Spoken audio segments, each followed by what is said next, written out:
So I was explaining in another video how to use QR codes.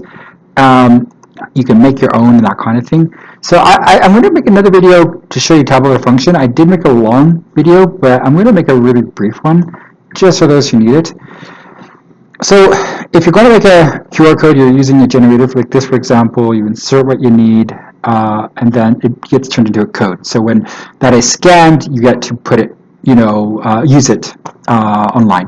So you have a QR code on something, and then somebody can find what you need. So the next thing is how do you set that up in a tabular form? So just assuming that you want to use a really simple table. Okay, and you want to size the table based on what the code generator will do. For example, this will be 1.5 by 1.5 in size once it's achieved. So you just, find your layout version or your editor version to get into what your cell length is. It will change. Your height and your width will change. The way you search for height and width will change. Okay. Well, I did not need that to be scalar to something else. Okay, good. It's just when I'm clicking on my keys. Okay, and so you can see here that just changed all the cells. So all you want to do is make sure that you're getting exactly that done. So let's go here. Let's go to table layout. Now let's do all of it. Okay, we got all of it done. Just going to click it again so that it adjusts to the information. Okay, it had to it's not a perfect system because it's the online version. So it's kind of like it doesn't know that this happened yet.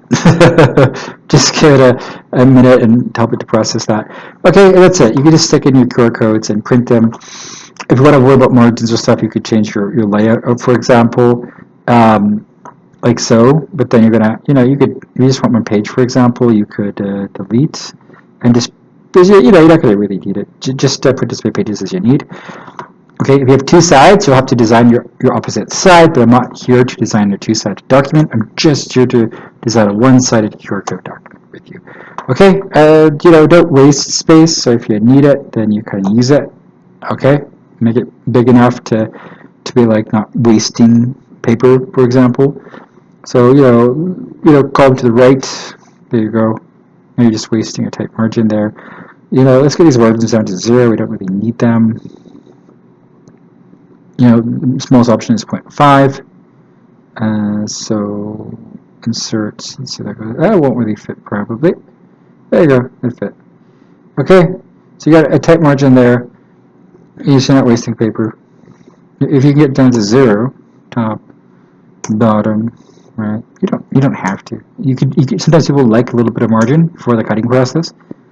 Okay, so that just disappears, right? You just fit it in there.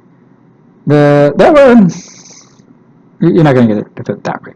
Okay, you want to save paper? You can be like, how much paper? Like, okay, I could use another row, for example, instead of row below. There you go. Okay, it's flush here. That's all the paper you're wasting. Is what you see in the blank. Okay. There's lots of paper, but there you go. Another thing is this is just really simple, like need to print off. Okay, one thing only, kind of do. Take care.